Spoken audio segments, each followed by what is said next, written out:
Hello and welcome back to Seaside Garage. As you could hear, the XM problem has not disappeared by itself. I had hoped, but it didn't. It is still really hard to start and runs uneven once it gets hot. When it's all cold, it starts up just fine and it runs really nice. And then it just develops a lot of issues. I have been reading all the old comments on the videos and I got a comment from at least one, maybe even two. Sorry, I forgot the name. But apparently the distributor cap on these can develop hairline cracks inside, which can be hard to see, maybe even impossible to see. And when the part gets hot, it will expand and those hairline cracks gets bigger. That could make the spark jump in different locations and to the wrong cylinder and so on. I don't like changing parts where I haven't found the issue first, but it just makes so much sense. I didn't change the distributor cap and rotor because I couldn't find them, but thanks to you guys once again, I found out that it's sharing some parts with some BMWs and some other cars. So I've gotten hold of a new rotor arm and distributor cap. I'm gonna change them. Then I hope I will be able to sleep a little better at nights, knowing that it's not a possibility of that hairline crack because it just jumps up in my brain all the time. It just makes so much sense. So let's try to change that and see if it changes anything. And if it doesn't, then at least we got that settled.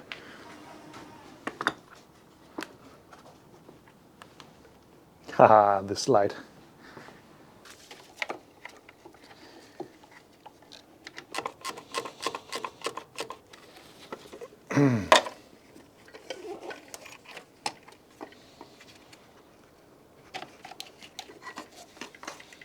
There we go.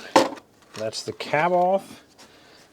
I'm just going to go ahead and remove the rotor also.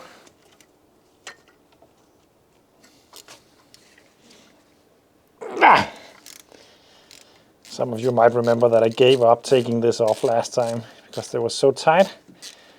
But now I just need to get them out.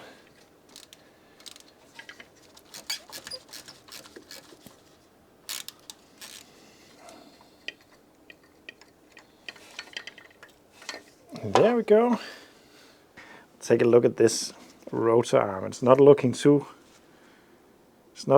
nice up there. But I can't explain why that would make the spark go to wrong cylinders, to be honest. But it cannot hurt to change this at least, because that amount of corrosion up there it can't be good. And here we go, a brand new one. Bought for a BMW, but it looks to be exactly the same. So that's nice. Let's fit that.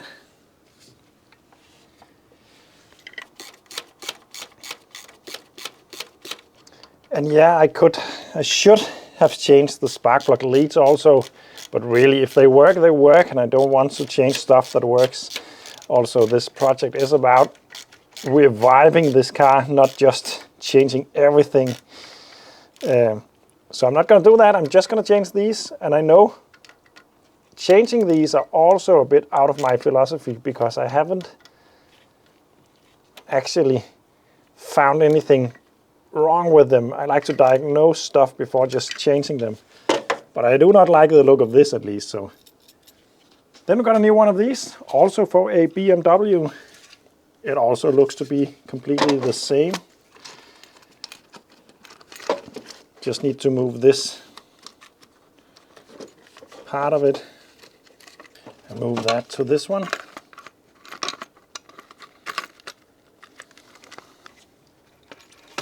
And then fit it.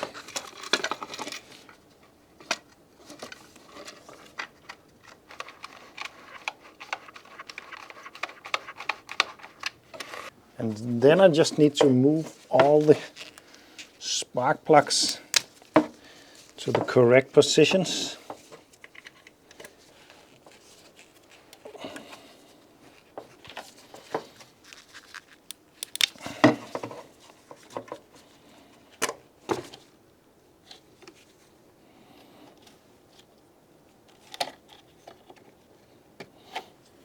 I changed one of the blocks wires because it didn't really want to grab anymore, so I changed the one going for the coil. and to the distributor. Now it's ready to be tested if it works. Now the car is slightly hot, but not that hot, so I don't expect any issues for the startup at least. So let's try to see if it starts and if it runs even.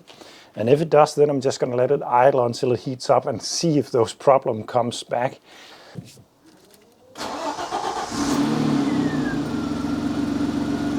It sounds really nice. So that's a good start at least.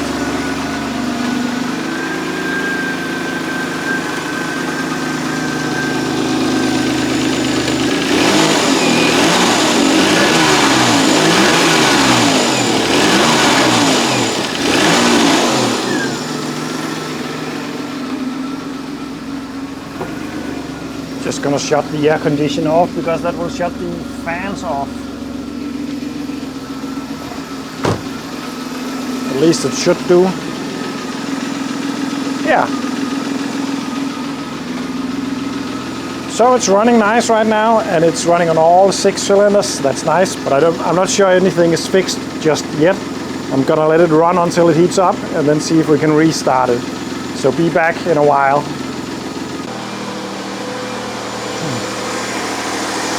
So it's 1 day later and the car is currently heating up again. The reason why it's a day later is that it was very late in the previous clip and the car ran out of fuel, so I have to wait until the morning to get some more. It is getting up to temp now. It's running really nicely and evenly on all the cylinders. It's starting up pretty easily so far. It's still not completely hot, so I don't know for sure. But as you can see, the idle is all over the place, and that is something new. It seems like it doesn't really want to get back to resting. There we go, it's back to resting.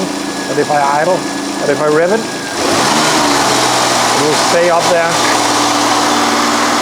This could be a lot of things, but I am going to smoke test it a bit later because it could be a big vacuum leak that the ECU then compensates for after a while.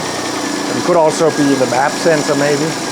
It's something new at least, but right now I'm just waiting to get it hot enough to try to restart it to see if that hard starting issue has disappeared. If it has, then it was a lucky guess with that distributor cap. When ignoring the high idle, the revs pick up really nicely.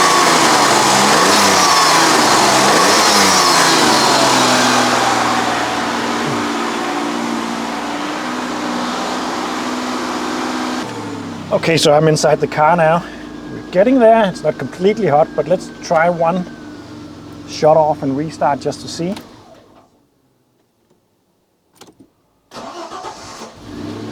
No problem. Just gonna try a couple of times and then let it heat up even more.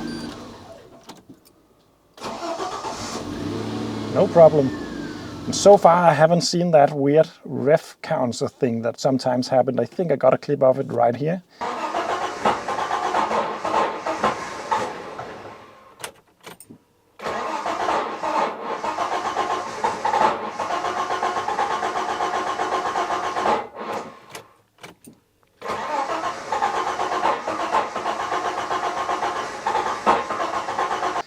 That every once in a while, when I try to crank it, it cranks at a different speed, and the ref counts is all over the place. That is just not happening anymore. Oh, we're actually up to 90 degrees now. I think the thermostat just opened.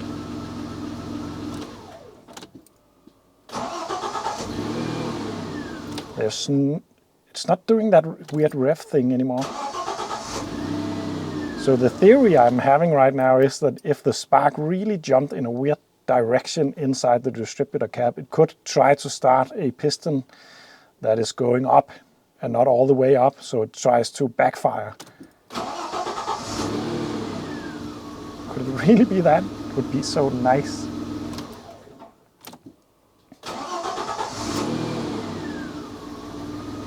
I'm just gonna let it stand for a bit with the engine off, because that will make the engine even hotter because of no circulation of the coolant, and then try to restart it in a bit. So after a bit of a break, The engine is now as hot as it is going to get, I think. Let's try to restart it.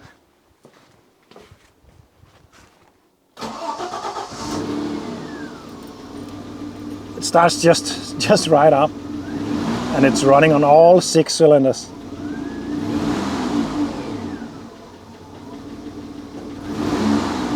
It's even more smooth. I wonder if the ECU is actually getting to know the new system with working cylinders. Maybe it has been trying to compensate for something there. I wouldn't know, because I don't know if this car got long-term and short-term fuel trim like modern-day cars got. I presume it does, so it could be that it's trying to find a new normal. But it's running on all 6 now. I'm just going to try to restart it a couple of times more. And notice the cranking speed. And that was not the case before. It would be slow every 3rd or 4th time, I think. Jesus, I think we got it.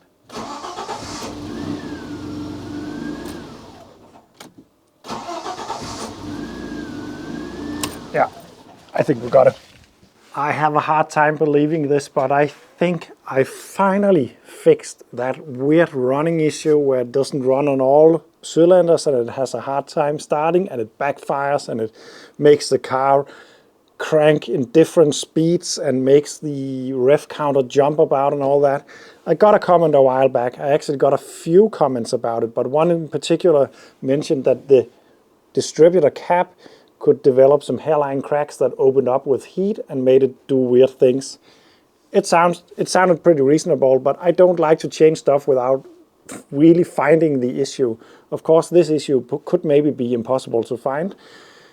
The symptoms were pointing toward the timing being weird when the car was hot. That could be many things, but it could of course be a spark that jumped to the wrong poles for some reason. Anyway, I can't remember who made that comment. A couple of people actually made that comment. But thank you for that, because now I have changed it. And another thing was that I didn't change it back then. In a video a while back, I cleaned the distributor cap up because it was because the terminals was pretty corroded. I cleaned them up because a new one was so expensive. But a couple of you commented that it's the same part for BMW 6 cylinders E35 maybe. So I checked that out and it looked to be the exact same part, just a fraction of the price. If you could even find it for the XM, it was really expensive. So I just bought a set for those, put it in, and now we are at this stage where the car starts and runs nicely. Restarts, no issues, no weird cranking or anything. I can't believe it myself, and I will have to verify this for the next couple of days. That is so nice, so thank you guys for the help.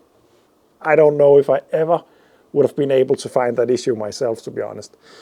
Next up, I want to see if I can do something about that weird idle. It's all over the place. Sometimes it's high, sometimes it's low. It could be the idle air control valve, if it's called that, I don't know. Or the mass airflow sensor or pressure sensor. But it could also be vacuum leaks, and I have found a couple of vacuum leaks on this car already without even really looking for them. They just popped up. So what I want to do now is to remove this airbox. Then I'm going to connect my smoke tester and see if smoke is coming out of everywhere, because I kind of expect it to be the case. So that could explain a lot, because if air is pulled in somewhere, the idle will rise up because it gets more air than it's supposed to. I'm not sure it will alter that much with a map sensor though, but it depends on where in the system it is. If the map sensor is seeing the wrong pressure, it could also be very faulty. But because it's an injection engine with a clever ECU, it will sense that something is wrong, then it will try to alter it. So I think that is what it's trying to do right now.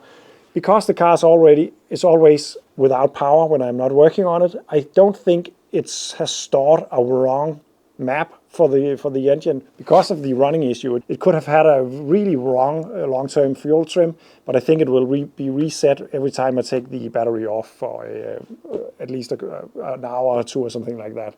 So I don't think that's the case, but I'm going to do a smoke test.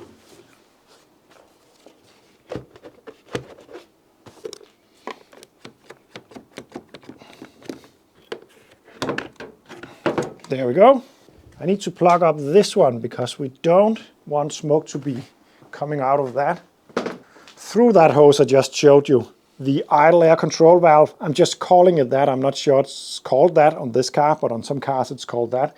That can take air from the other side of the throttle butterfly right here and let it into the engine. So also the idle mixture of a ratio between fuel and air. Otherwise it won't be able to get any air into the system because the butterflies will be closed at idle, for instance. So right now I'm just going to plug that up, and then I'm going to rig up the smoke tester. With this clever little thing I can clock the intake, hopefully. It's a rather big intake this, so maybe I can't use this. Oh yes I can.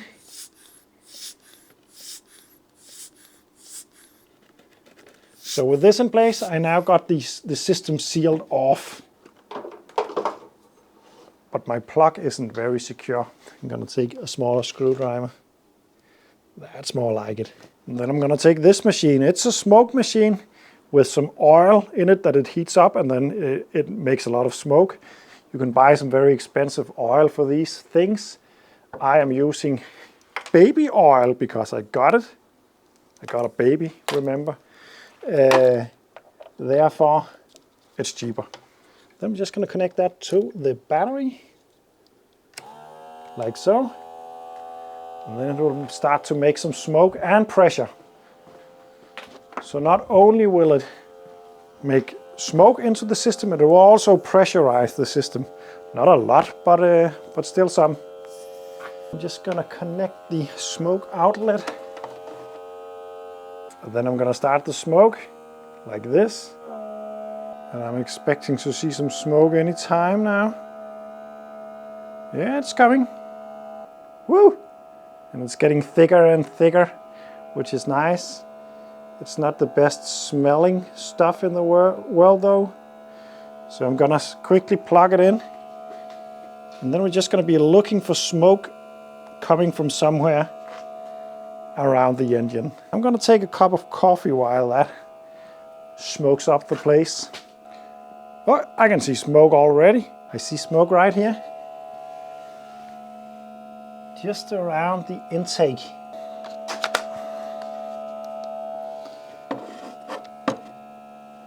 I think it's coming from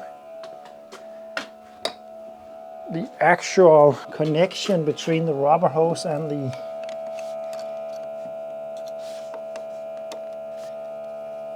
rest of it. Yeah, so that fixed the leak over here. This leak though is coming from, I'm just going to show you. It's not something I can do much about, and I don't think it will matter much either.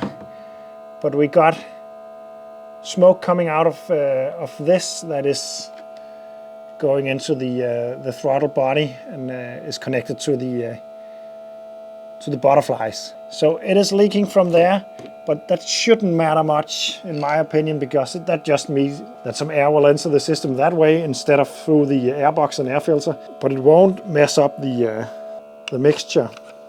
But what I want to do is to open up the throttle to make more smoke go into the actual intake of the car. Otherwise it is blocked by the butterfly. Actually not seeing anything. Just to show you, if I remove this hose for instance to the map, smoke will just come out of there. So the system is full of smoke right now. To be honest, I'm not seeing any problem, so I don't think we have a vacuum leak of any kind of significance on this car currently. That's good, I think. The smoke machine is currently just cooling down, it's no longer producing any smoke, but I don't think we have a vacuum issue. Yes, some air will be able to escape and come in through the valve body where the shaft for the butterfly comes out. But it shouldn't matter much. It shouldn't do anything actually, because there's no measurement from here on in. Actually, there isn't. If there was a mass airflow sensor out here, then that would be a problem, but there isn't, so it shouldn't be a problem. So the idle, could it be the engine trying to learn a new map? I'm not sure, but if not, then I would suspect the idle air control valve to be sticking or something with the map. That's my feeling, that's my gut feeling at least. Right down there is what I'm calling an idle air control valve. It's most likely not the name on this instance, but what it does is it lets air into the inlet behind the butterfly.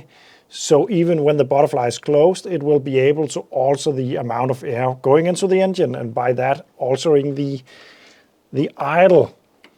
This, in my experience on other cars, especially German cars, which got this system, also Saab, I think, these can get stuck or work slowly, so that it's not able to close the valve in there quickly enough, or maybe it's just stuck all the time, so it won't be able to alter the air amount.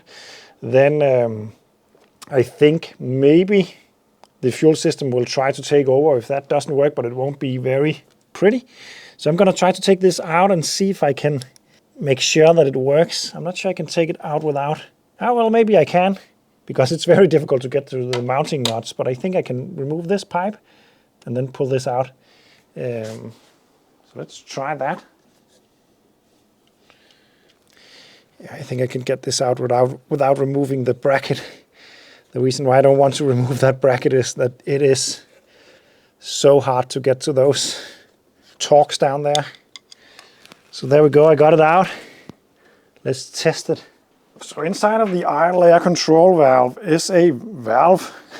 Surprisingly, I don't know if I can shine a light in there. Yeah, but there's a valve in there that shuts off or open up the air. Let's just see if we can hear it move in there. If I apply some power, something is happening at least. It seems to go into a seizure from time to time. That's better. That's good. That's not so good. So I think I'm going to try to fill it up with some cleaning or brake fluid and see if I can maybe free it up and make it close a little bit better. Because maybe there is a lot of varnish in there. It just makes it not work right. A lot of crap came out of it at least.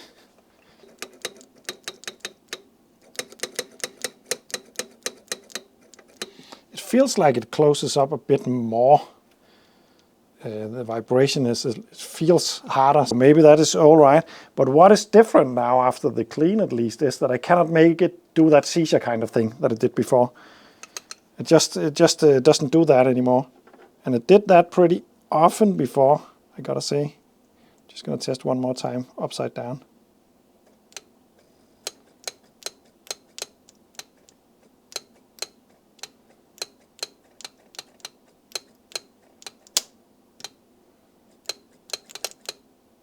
So what I'm going to do is to actually just refit this and see if it makes a difference.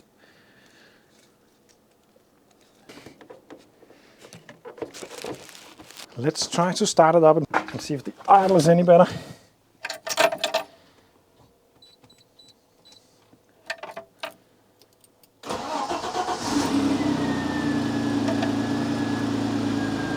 Still starts up nicely.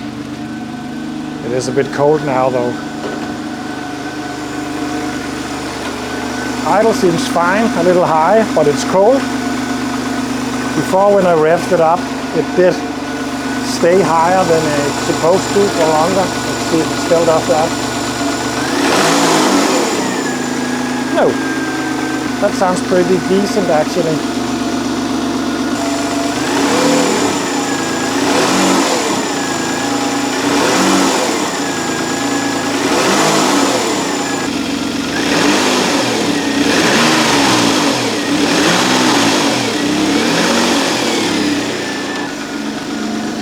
I really think it's running nicely now.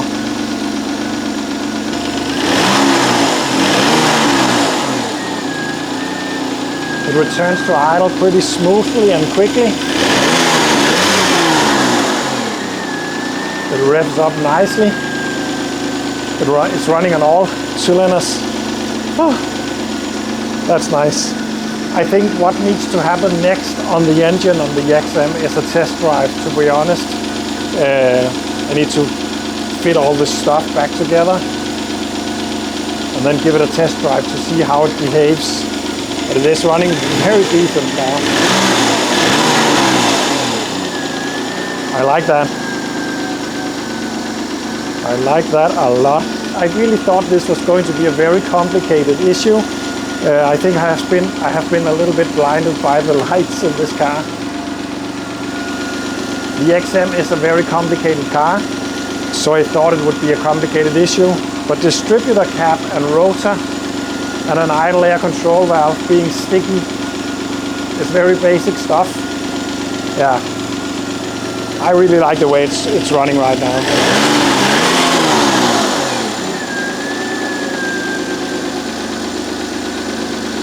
That's nice. I'm just going to restart it a couple of times for the fun of it.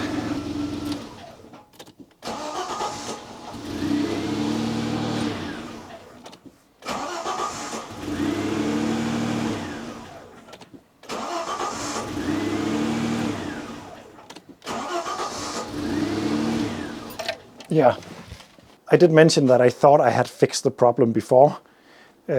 So I'm not completely sure that the problem is fixed this time, but it's a big change that the weird cranking and the rev counter jumping around is now gone, because that was really weird, I think. But I think something in the distributor cap made the spark go to the wrong cylinder, making the engine trying to backfire.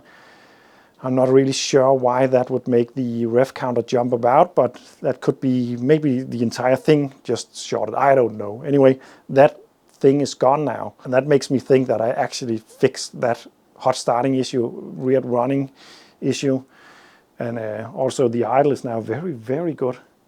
Anyway, thank you for watching, and see you in the next one.